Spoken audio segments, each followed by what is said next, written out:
A pile of zucchini and squash is seen April 1 after it was discarded by a farmer in Florida City, Florida. Joe Raedle, Getty Images.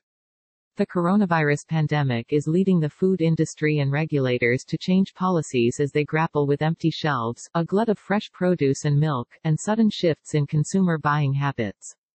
The problem isn't a shortage of food and commodities. If anything, food waste is becoming a bigger issue as traditionally big, bulk buyers, like college dorms and restaurant chains, suddenly stop receiving deliveries. As a result, millions of gallons of milk are being dumped, and farmers have no alternative but to turn fresh vegetables into mulch.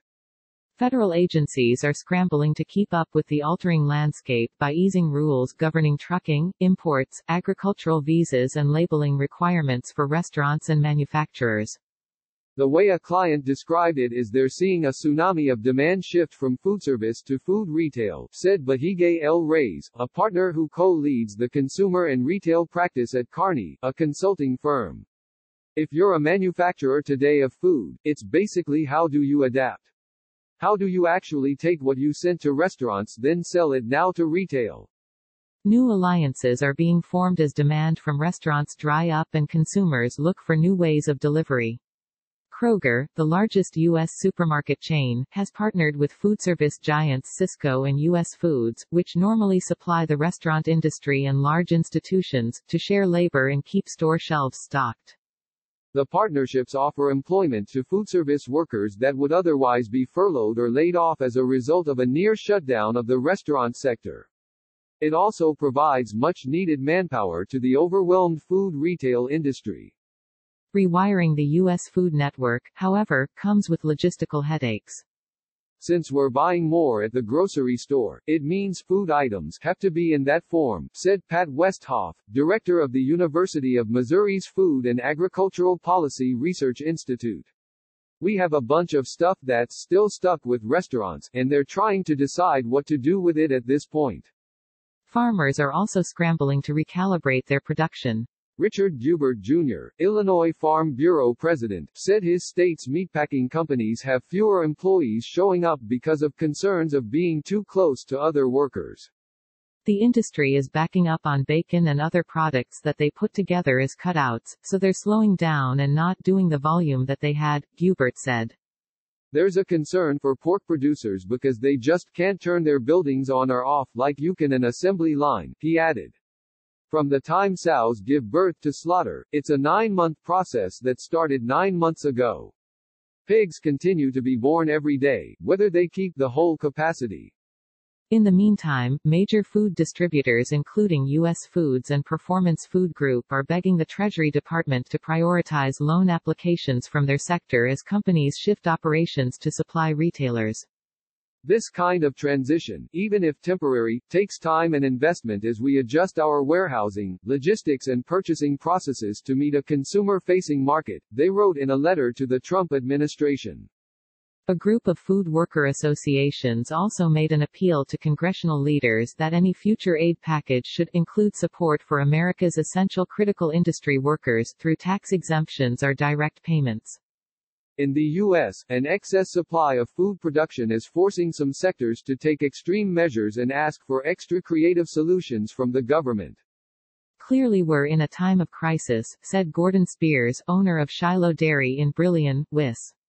We've lost 25% of our income just through the crashed market. Now we face the reality of having to dump milk on top of that. John Umhofer, executive director of the Wisconsin Cheese Makers Association, said the foodservice sector accounts for half of all cheese sold in the U.S., while only 1/3 is sold at grocery stores. Without that critical market, milk producers need the government to immediately begin to purchase dairy products and distribute them to food pantries and school feeding programs, he said. Westhoff, of the University of Missouri, said the drop in restaurant dining will eventually hamper demand for high-end meat products like steaks. Even though we have a short-run rush to the grocery store that gave us a run-up in prices very temporarily, we don't think that's going to last very long, he said. The radical change in the age of the pandemic is a seismic shift for the food industry. In 2018, Americans spent more on food from full-service and fast food restaurants, about $678 billion, compared to the roughly $627 billion spent at grocery stores and warehouse clubs, according to USDA data. Spending on food away from home is even higher when counting meals at schools, colleges, sporting events and other entertainment venues. Now, the National Restaurant Association expects the industry will shed $225 billion over the next few months, along with some 5 to 7 million jobs. Grocery stores just aren't set up to restock shelves to meet that kind of demand, said Joseph Glauber, a senior research fellow at the International Food Policy Research Institute. For the most part, food analysts say consumers don't need to worry about other countries that are putting in place export restrictions on food and agricultural goods. Vietnam, the third largest exporter of rice, has temporarily suspended exports of the grain. Russia, Ukraine and Kazakhstan, major wheat producers, have capped exports of the commodity. The signs are all disturbing on the foreign side, but if you look at all the actions taken they don't seem at least yet to have very big ramifications, said Glauber, who previously served as chief economist for the Agriculture Department. So far, the U.S. appears to have faced fewer hurdles to transporting food and farm goods than other countries.